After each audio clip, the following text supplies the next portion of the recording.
What determines a great final boss fight? Is it the difficulty, the spectacle, the fear you feel when walking into the final boss room? I think it's a little bit of all these things and more. The final boss fight is where everything you've done in the game comes to a peak. It's make or break time. But which final boss fights are the best? Well, I'm going to tell what my favorite final boss fights are in this video, and you can tell me yours in the comments below. Let's begin. Number 10.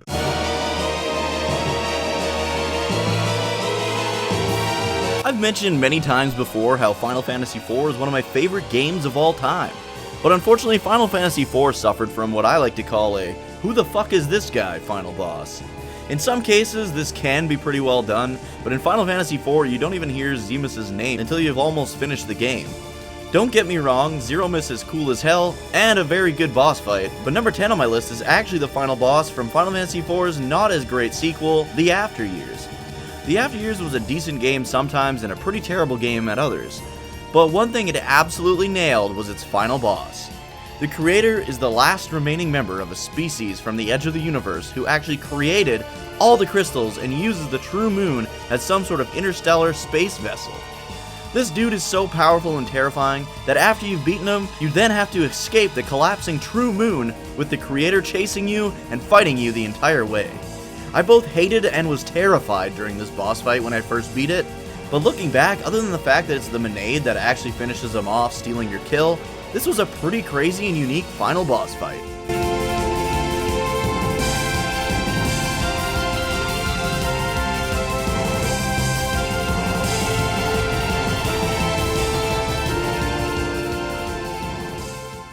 Number 9.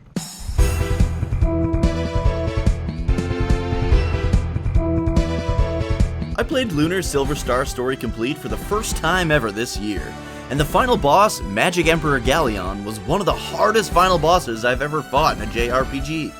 I don't know if I was under-leveled or if it's because I was so damn scared that in the middle of the boss fight, with my party members dying all around me, I accidentally tried to run from the battle, wasting a turn. But Magic Emperor Galleon was so damn tough, and the game's story did such an amazing job of making you absolutely hate his guts. I felt so good when I finally took his ass down, and his death in the segment that followed was hilariously worth it.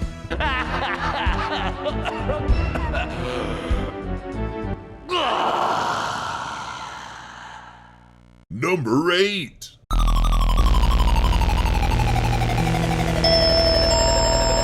Number 8 on the list is from a much more recent game. The Messenger was like a love letter to Metroidvania and Ninja Gaiden fans of old. I can't give this game enough credit when it comes to being a perfect action platformer with Metroidvania-like mapping and exploration. The story in The Messenger is top tier too. It's loaded with both heartbreak and humor, and it all comes to a head when you can finally enter the music box, get through its incredibly challenging stages, and face the Phantom. The Phantom was actually a hero who tried to defeat the Demon Lord but failed, and was sealed in the music box for ages and went mad. This boss was insane! It was not only fairly difficult, but it was really fun to play and so exciting to finally beat. Not only that, but once defeated, the Phantom's mask becomes even more powerful, so you and the other past messengers must fuse into a giant badass and take out the Phantom's mask with a gigantic Kamehameha wave.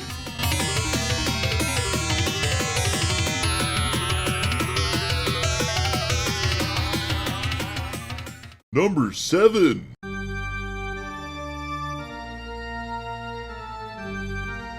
Mega Man Legends is a game I've probably played more than most other games. I remember playing this game, beating it, then doing all the side quests and messing around in all the dungeons until I got bored, then starting a new save file and playing it all over again. The game's story is jam-packed with mystery the whole way through, and you finally start getting some answers near the end of the game. The biggest truth bombs are dropped right at the end. You find out who or what exactly Mega Man Walnut, or should I say Trigger, is, and that he was created to kill all the people on Earth. All this is told to you by another Mega Man named Mega Man Juno. He tries to fry you back to your original programming, then activates Eden, which will destroy all life on Earth unless you can beat his ass in time. Not only is Mega Man Juno a butt-clenching fight on its own, after beating him he plugs into an even more powerful body, and you have to fight him again! This is a white-knuckled showdown with everyone's life on the line. For being such an intense battle with well done scenes making Juno seem like an unbeatable god, it deserves its spot at number 7 on the list.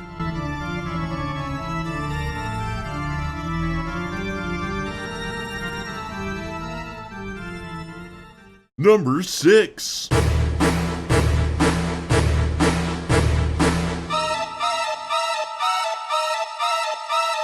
Number 6 is a boss that you knew had to be in this video somewhere. Sephiroth and Cloud's fates are tied together since long before the events of Final Fantasy VII even begins, which is why this multiple fight final boss fight is so great.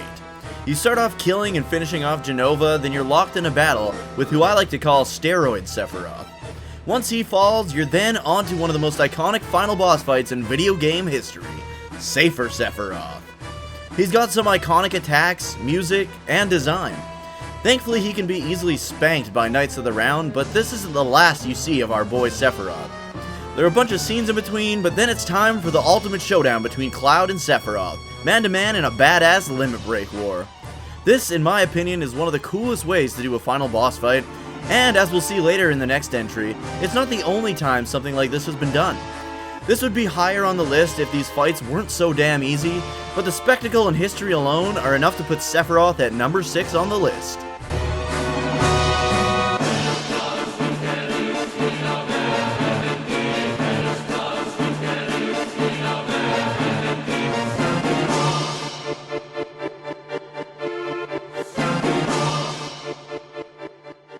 Number 5.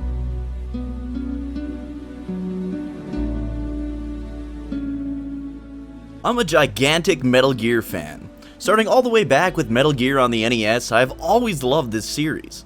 It's got extremely well-developed lore and characters which fits nicely inside actual historical events. One of the best characters in the series is of course Revolver Ocelot, who's been around since Metal Gear Solid as far as game releases, and chronologically as far back as the Cold War in Metal Gear Solid 3. Ocelot is a master of the revolver, but he loses his precious arm in Metal Gear Solid when a cybernetic ninja slices it off. Thankfully, in Metal Gear Solid 2, he's back and with a brand new arm.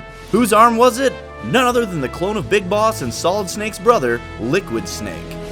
And since these brothers have incredibly superior DNA, Liquid Snake is able to take over Revolver Ocelot's body from time to time. But when it came to Metal Gear Solid 4, Liquid's mind, in his arm had completely fused with Ocelot's, creating Liquid Ocelot. After a crazy series of events, which included Snake crawling out of a giant nuclear microwave oven, he's greeted by Liquid Ocelot one last time to throw down, man to man. This fistfight between brothers and rivals is an accumulation of 3 full games coming to a climax, each punch to the face resulting in flashbacks and memories of all their previous encounters. The final boss fight with Liquid Ocelot was a perfect ending to the Metal Gear series timeline, and for that it deserves its place at number 5.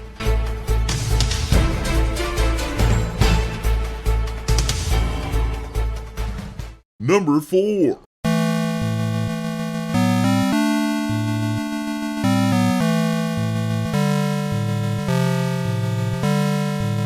Dragon Quest IV is one of my favorite games of all time, and its final boss fight is absolutely iconic and groundbreaking. As a young kid, the only RPGs I really got my hands on were Dragon Warrior 1, and a few years later, Dragon Warrior 4. Dragon Warrior 1 was the first JRPG of all time, and I still remember to this day making it to the Dragon Lord my first time, thinking I had beaten him, then watching him transform into his true dragon form. I was both amazed and terrified at what had happened. I'd never seen anything like this before, and I knew shit was about to get real.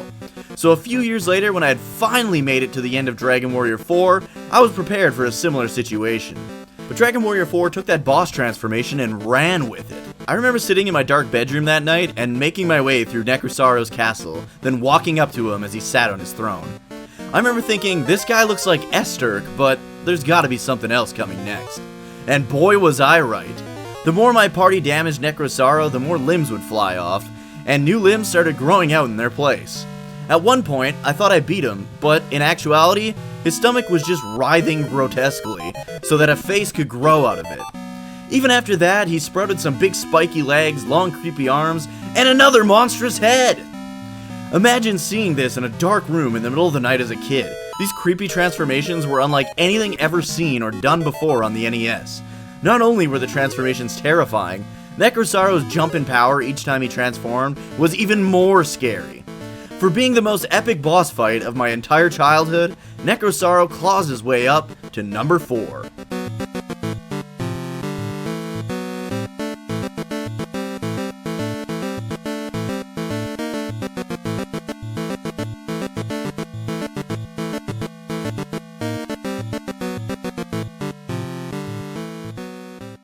Number 3.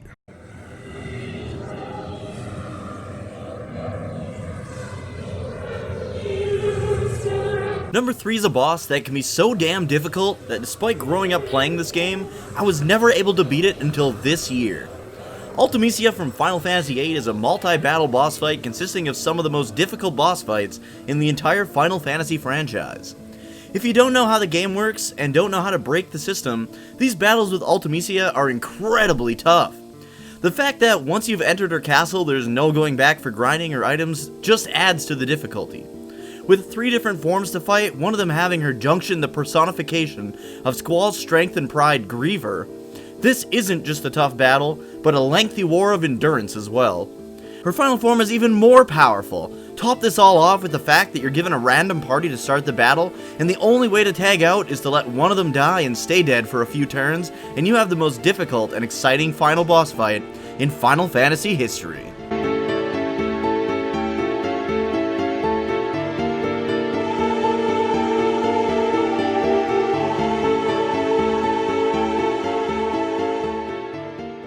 Number 2.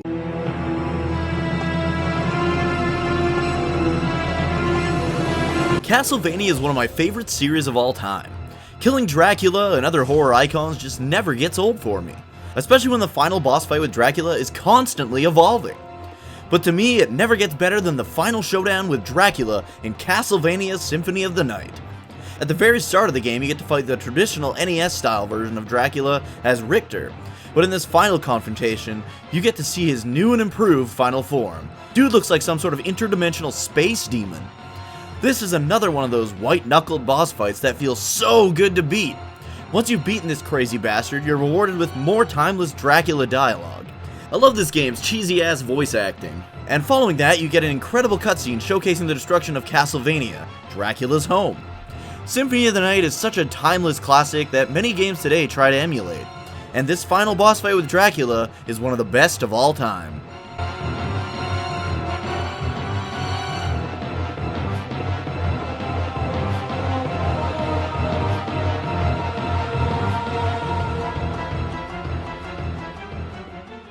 Number 1.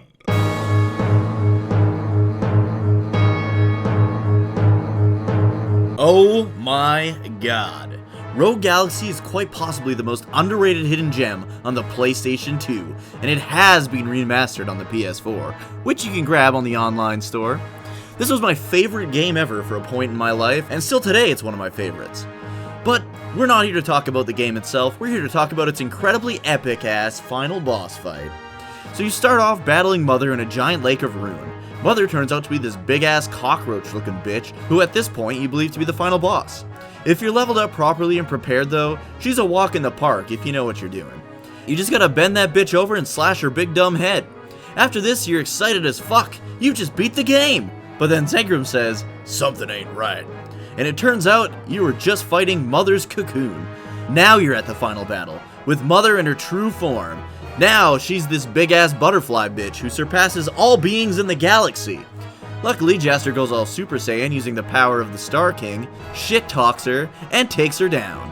This fight on its own is pretty badass because there are only about 2 or 3 times where you get to fight as the Star King, and he follows it up with a badass face stab with his entire sword. Mother dies, explodes, and what's left of her falls into the Lake of Ruin. But wait! These were great, but for the most part, regular boss battles. How can this be the greatest final boss fight ever?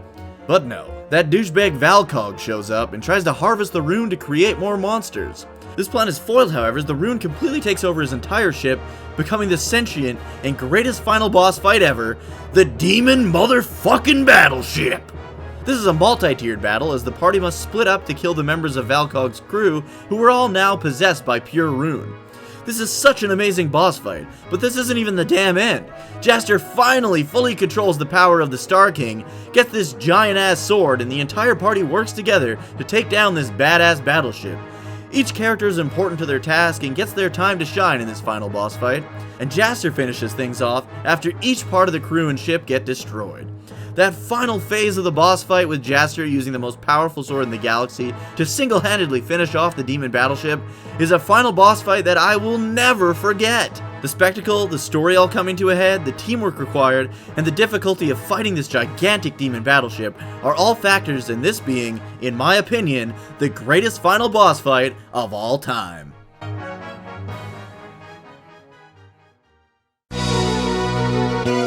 Thank you for watching, and stay tuned for a few honorable mentions. If you haven't yet, please like this video and subscribe to my channel. I try to do at least one top 10 video every month, as well as my review series and non-nostalgic look, where I review classic games that I've never played before and see if they live up to the hype without any nostalgia factor. You can also follow me on Twitch at twitch.tv/Dookie03, where I stream at least 3 nights a week. I'm currently playing Xenoblade Chronicles for the first time ever on the Switch. Now for some honorable mentions. The first one I'm going to mention here is the Doomsday Zone in Sonic 3 and Knuckles. If you beat the game with all the Super Emeralds charged up, you get the true final boss fight with Dr. Robotnik, as you fly after him through space as Hypersonic. This was just so cool as a kid, and even today I absolutely love this final boss fight. Next up is our boy Kefka. Kefka, and really Neo-X-Death, are responsible for how iconic the Sephiroth fights are. It all really started with Neo-X-Death, then Kefka added the whole godly angel type thing. Both these final boss fights are incredibly well done, so I had to mention them. And last but not least, Amir from Dragon Quest VII. You fight this guy a few times in the game, but it's the final confrontation with him that's the best of the bunch. You get to refight all of his multiple forms, and then take him on as he slowly withers away into nothingness. There's just something so satisfying about destroying the Demon Lord that succeeded in destroying almost the entire world, eons before the game even started, bit by bit. Thanks again for watching, and have a great rest of your day.